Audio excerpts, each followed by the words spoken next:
नमस्कार दोस्तों, स्वागत है आपका मेरे इस मंच पर। मैं अभिसार शर्मा। अखिलेश यादव लगातार मुख्यमंत्री आदित्यनाथ और प्रधानमंत्री नरेंद्र मोदी पर अपना हमला जो है वो तेज कर रहे हैं। 4 चरण के मतदान हो चुके हैं दोस्तों, 3 चरण के मतदान रह गए हैं और अखिलेश यादव को ऐसा लग रहा है कि भीड़ उनके साथ है, भीड़ की ऊर्जा उनके साथ है। जिस तरह की प्रतिक्रिया उन्हें जनता से मिल रही है, अखिलेश यादव इस बात को लेकर आशावादी हैं कि उन्हें जीत हासिल हो सकती है। मगर क्या ऐसा होगा?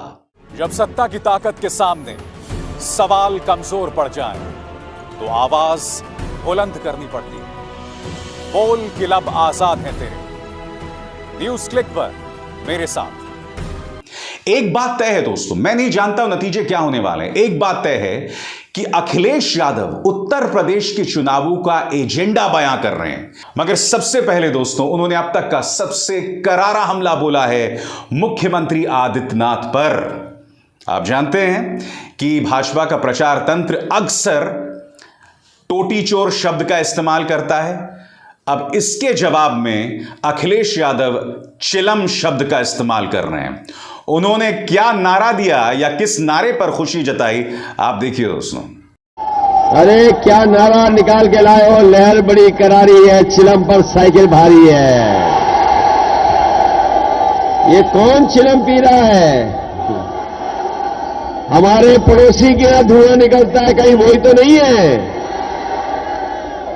ये नारा तो बड़ा अच्छा निकाला है। मैं पढ़ रहा हूं यहां से, लहर बड़ी करारी है, चिलम पर साइकिल भारी है। बीएड टेट वालों, तुम्हें समायोजित करने का काम करेंगे। और अखिलेश यादव लगातार मुख्यमंत्री आदित्यनाथ पर हमला कर रहे हैं। आपको याद होगा कुछ दिनों पहले उन्होंने मुख्यमंत्री आदित्यनाथ के लिए एक और शब्द का इस्तेमाल किया था, बाबा बुलडोजर है। याद है या भूल गए? सुनिए फिर से। कि जो मुख्यमंत्री दूसरों का नाम बदलते थे, जगहों का नाम बदलते थे, इस बार अंग्रेजी के एक प्रतिष्ठित अखबार ने उनका भी नाम बदल दिया। उनका नया नाम रखा है बाबा बुलडोजर। जैसे मैंने कार्यक्रम की शुरुआत में आपको बताया कि अखिलेश यादव अब चुनावों का एजेंडा जो है वो तय कर रहे हैं। यानी कि वो जो बोलते हैं उसके जवाब में भारतीय जनता पार्टी को उतरना पड़ता है। मसलन अखिलेश यादव ने परिवार का एक ताना दिया था। अखिलेश यादव ने क्या कहा था, याद है आपको? उन्होंने कहा था कि जिन लोगों के परिवार नहीं है वो लोग लोगों का दर्द कैसे समझेंगे। जिन लोगों के परिवार नहीं है उन्होंने मजदूरों को सड़कों पर खुला छोड़ दिया था।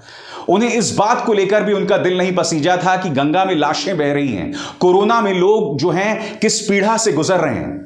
उनके एक तंज से प्रधानमंत्री नरेंद्र मोदी बुरी तरह से हिल गए हैं। कल उन्होंने अमेठी में एक चुनावी सभा को संबोधित किया था, जहां पर उन्होंने इसका जवाब दिया। और यह पहली बार नहीं जवाब दिया परिवार वाले मुद्दे पर, इससे पहले भी प्रधानमंत्री परिवार वाले मुद्दे पर कहते रहे हैं। वो इस कदर रक्षात्मक मुद्रा में आ गए हैं कि वो ये कहने लगे हैं कि मेरा परिवार तो पूरा प्रदेश है।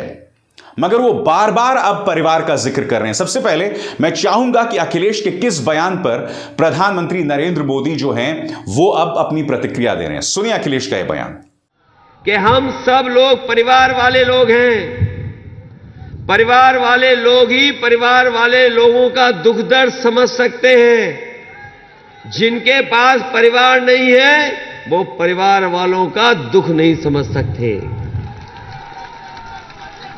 जिसके परिवार में अगर एक बेटा बेरोजगार है तो बताओ उसके परिवार में दुख और परेशानी होती है कि नहीं होती है? अगर एक बेटी शादी को है, महंगाई है, शादी करनी है, तो बताओ भाई से लेकर के पूरा परिवार इंतजाम में लगता है कि नहीं लगता है? तो ये परिवार, जिनके परिवार नहीं है वो परिवार वालों की जिम्मेदारी को नहीं समझ सकते। जिनके परिवार नहीं है वो परिवार वालों का क्या दायित्व होता है वो नहीं समझ सकते हैं। तो सुना आपने। और उसके बाद प्रधानमंत्री नरेंद्र मोदी ये कहने को मजबूर हो जाते हैं, जहां वो अपनी मां का इस्तेमाल कर रहे हैं एक प्रतीक के तौर पर। सुनिए वो क्या कह रहे हैं। अब मेरी मां 100 साल की उम्र है, उन्होंने भी लाइन नहीं तोड़ी। उन्होंने भी जब उनका नंबर आया नियम से तब वैक्सीन लगवाई। इतना ही नहीं, अभी बूस्टर डोज, तीसरे डोज की चर्चा चल रही है। मेरी मां ने नहीं लगवाया क्योंकि उम्र 100 साल है, लेकिन कोई और बीमारी नहीं होने के कारण उनका नंबर नहीं लगता है। तो सुना आपने, प्रधानमंत्री नरेंद्र मोदी के लिए चिंता, या ये कहा जाए भाजपा के लिए चिंता, सिर्फ ये नहीं है कि अब वो अखिलेश यादव के बयानों पर प्रतिक्रिया देने पर मजबूर हो गए हैं। अखिलेश यादव चुनावों का एजेंडा चला रहे, उन्हें चिंता इस बात की भी होनी चाहिए कि प्रधानमंत्री नरेंद्र मोदी की रैली में वो भीड़ गायब है। मैं आपको अमेठी की एक तस्वीर दिखाना चाहता हूं जो एनडीटीवी के पत्रकार आलोक पांडे ने अपने ट्विटर हैंडल में दिखाई है। इस देख सकते हैं, इस वीडियो में आप देख सकते हैं दोस्तों, 2 या 3 चीजें दिखाई देती हैं। पहली बात, प्रधानमंत्री की आवाज पीछे है, अगर आप सुने, मैं उनकी आवाज सुनाता हूं पहले तो सुना आपने। उसके बाद आप देखिए, खाली कुर्सियां तो हैं ही, इसके अलावा आप देख रहे हैं एक व्यक्ति यहां पर सो भी रहा है। बात यहां नहीं रुकती, अगर आप पीछे देखें वहां लोग जा रहे हैं, यानी कि प्रधानमंत्री नरेंद्र मोदी भाषण दे रहे हैं और लोग सभा छोड़ कर जा रहे हैं। कोई सो रहा है, कुर्सियां खाली हैं। क्योंकि मैंने आज तक प्रधानमंत्री नरेंद्र मोदी के भाषणों को लेकर इस तरह की उदासीनता नहीं देखी। मैं फिर भी स्पष्ट कर दूं दोस्तों, इसका अर्थ यह कतई नहीं है कि बीजेपी ये चुनाव हार रही है, मगर इस चुनाव को लेकर अखिलेश यादव ने बीजेपी को नाको चने चबवा दिया है। क्योंकि इस वक्त तमाम जो गोदी मीडिया के एंकर्स हैं या जो खुद को गोदी मीडिया के पत्रकार नहीं भी समझते हैं, वो भी ये कह रहे हैं कि भाई बीजेपी जीत जाएगी, किसी तरह से जीत जाएगी। क्यों जीत जाएगी, उसकी वजह समझिए।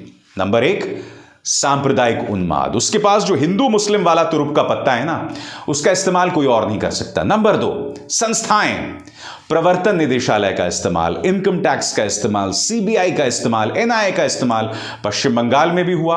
हाल ही में आप देख रहे हैं महाराष्ट्र सरकार को गिराने के लिए नवाब मलिक को इन्होंने गिरफ्तार कर लिया था।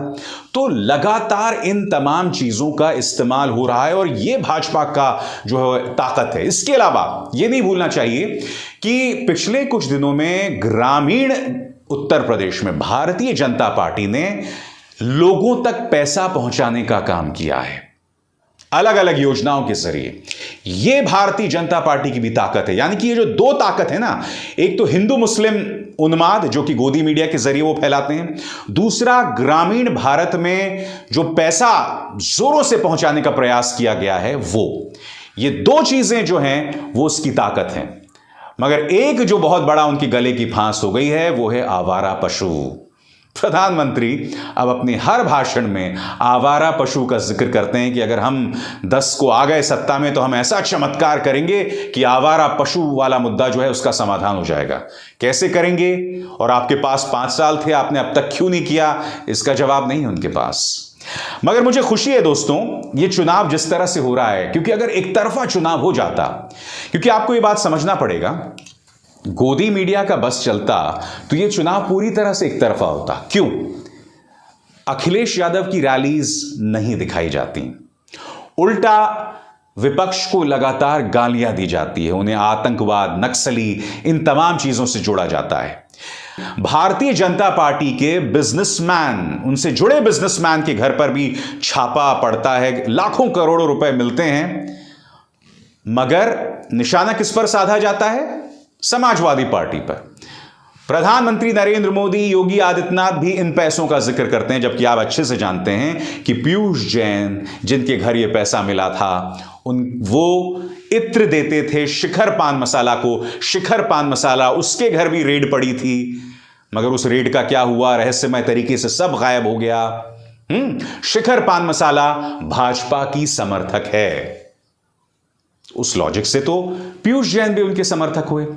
तो कहने का अर्थ यह है कि विपक्ष पर लगातार हमलावर मीडिया है और यही प्रचार जो है वो भाजपा के काम भी आ रहा है। बहरहाल 10 तारीख अब ज्यादा देर नहीं है, ज्यादा दूर नहीं है, और इसी मंच पर जो खबरें जमीन से आ रही हैं उसकी पूरी एनालिसिस, पूरी व्याख्या मैं अभिसार शर्मा आपको लगातार देता रहूंगा। नमस्कार।